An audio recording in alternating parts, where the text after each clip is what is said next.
Hi, greetings of the day. This is your astrologer Subramanian Balagopalan with yet another interesting video.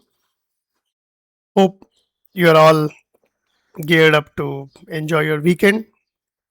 Today's chart is interesting, and this is not an anonymous chart. This person is a very known personality, and this is the chart of JFK, John Fitzgerald Kennedy. And the event that I am going to analyze in this video is the death or assassination of JFK, right? So, as always, I'll be using the framework of primary directions, profections, distribution through the bounds, and solar revolutions. As you might have seen, I have been,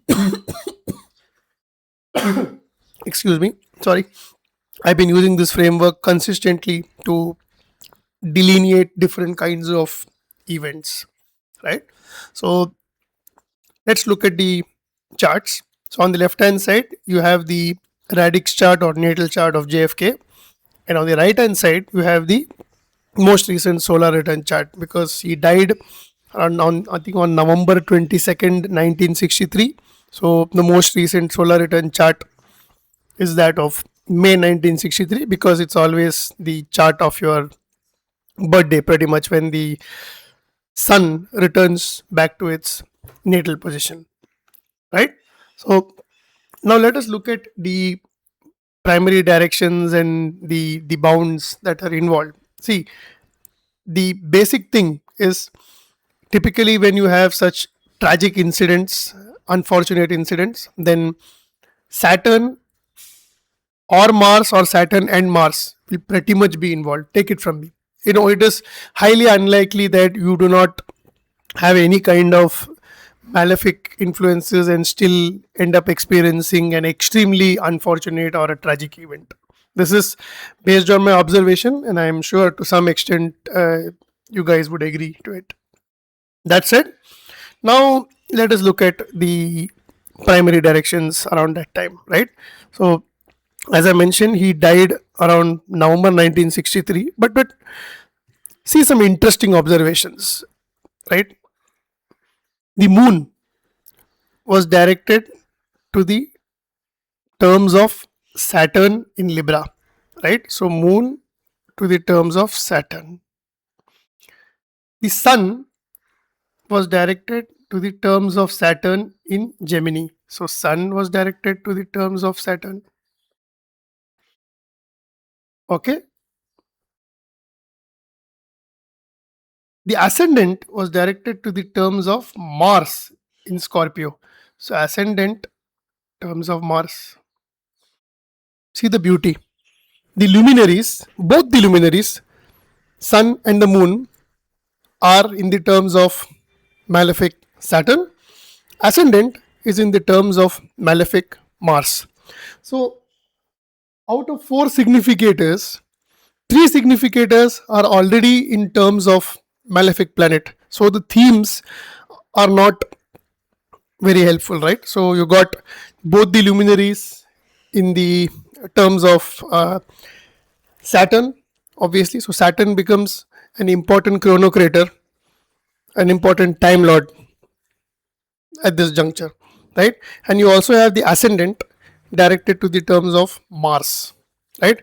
And remember that ascendant in the terms of Mars, apart from being a natural malefic, Mars is also contrary to the sect. So JFK was born 3 p.m. So it's a diurnal chart, it's a day chart. So Mars obviously is a greater malefic for JFK, right? So that's the first observation, and this itself is going to give you some idea that it's going to be really tough times, or he must be going through tough times in general, and definitely not very healthy. Now we know that Mars and Saturn are important chronocraters, right? Let us look at Saturn. Okay, now if you really see in the revolution chart, so for now let me divert my attention to the revolution chart, right? In the revolution chart, Saturn is at 29 degrees of Capricorn and the revolution ascendant is 25 degrees of Cancer. So if you see, Saturn is casting an opposition aspect on the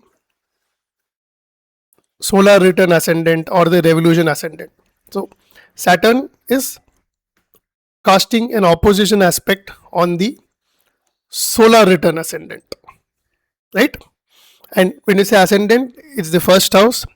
It also denotes the body, right? The first house is also your body, right?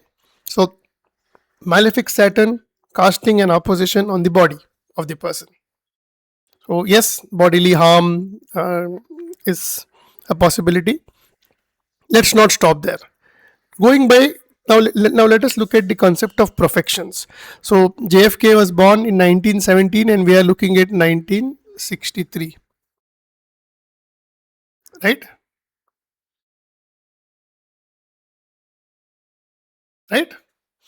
So he had completed 46 years and he was running the 47th year. And when you expunge multiples of 12 from 46, you get 11. So 47 minus 36, 11. So the perfected sign or the perfected ascendant is 11 signs from the natal ascendant. The natal ascendant is Virgo, so 11 signs from natal ascendant is Cancer. So the perfected ascendant now moves to 26 degrees 53 minutes of Cancer, right? Now look at the beauty.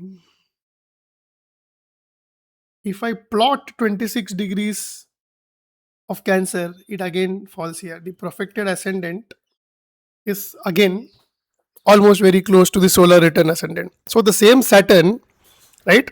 Saturn is also opposing the perfected ascendant.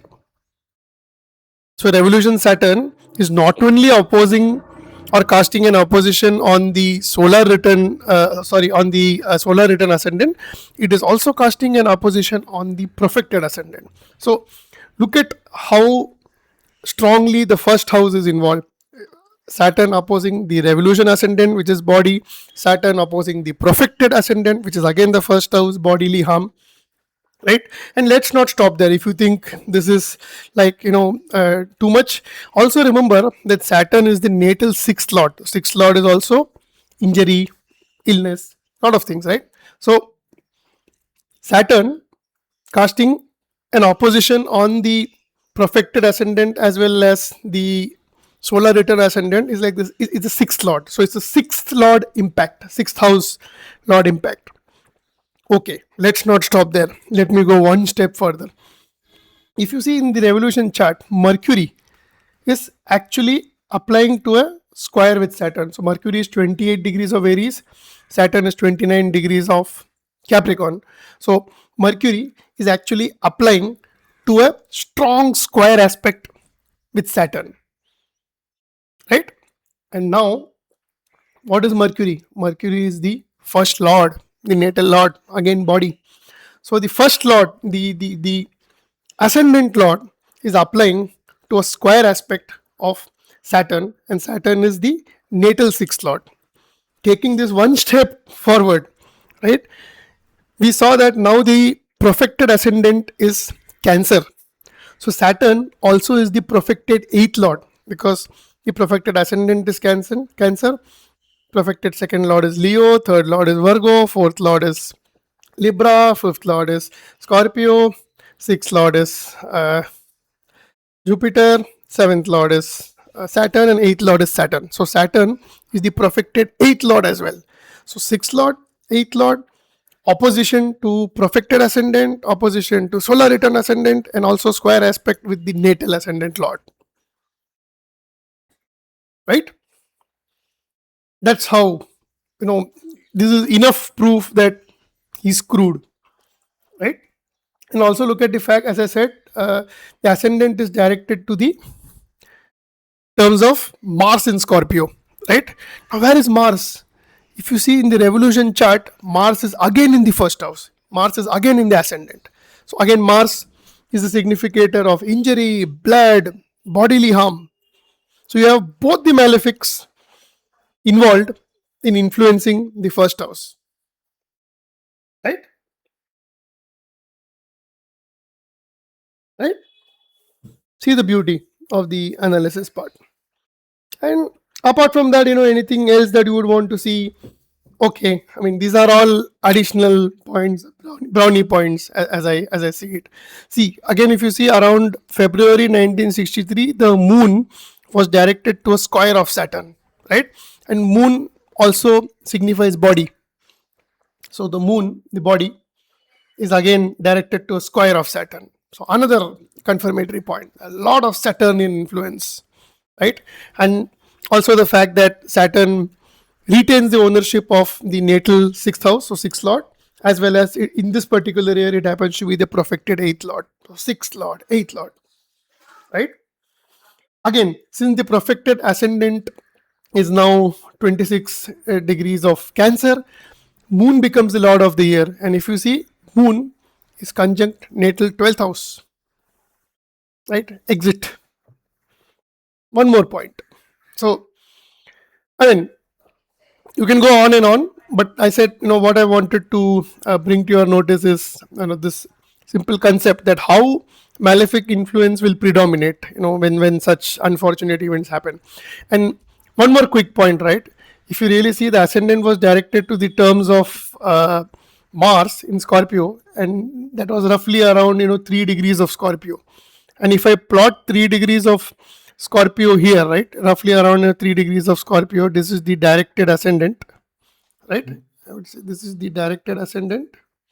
Again, you have a square of revolution Mars falling into the directed ascendant, because it's roughly around 3 degrees and Mars is at 4 degrees of Leo. So you again have a Martian influence, a malefic, which is contrary to the sect, which is applying a square aspect to the directed ascendant. Though separating, it still has its influence, because ascendant in the terms of Scorpio, the band itself is roughly from 0 to 7. So yeah, it will still have its influence. So you have Mars also influencing the directed ascendant, apart from the fact that Mars happens to be in the very first house of the solar return chart. So and the reason I'm bringing all this is, I was reading a Gemini astrology book. Now that's another school of astrology, an Indian astrology, which is based on sign based time lords. And the author had given some reasoning, but obviously it was very complicated, and I felt that anybody who's trying to learn this subject will literally lose interest, because he'll feel, boss, if this is the way I'm going to predict, then it's going to be a very difficult task for me. But I always felt that primary directions is an extremely reliable technique, at least in terms of the basics. Because while you can say that a particular planet being benefic still retains ownership of, say, 8th house or 12th house or 6th house, but still a benefic is going to act primarily like a benefic. But then in primary directions, I always realize that you don't have to really force fit rules like functional benefic, functional malefic, and all that stuff. You have to take that into consideration, but pretty much you can go with the basics that a malefic will act like a malefic and a benefic will act like a benefic, unless it is in its fall and those kind of things. But then those nuances, you don't have to like kill yourself with those nuances, and it's not going to completely alter your predictive abilities. So I again encourage my viewers to try and research more, learn this technique. If you think you need more guidance on this, or you want me to start teaching this, I'll be more than happy to do that. And thank you. And remember, I'm talking about the practical aspects here. More than the theory, because the theory has a lot of mathematics under the hood to be understood, and there are books available in the market, but not every book really talks about the practical aspects, how to apply it. And I think my channel has a ton of videos that I've made, and I cannot thank my guru for this. His blessings have definitely helped me. Without his blessings, I don't think I could have made a single video. And I mean, that's all I wanted to say. So continue to have a pleasant weekend, and I'll soon be back with another interesting video. If you want me to make a video on your chart, maybe of course I'll keep it anonymous, and if there is any specific event that you would like to highlight, that is perfectly fine. I can make a video on that. Thank you. Bye.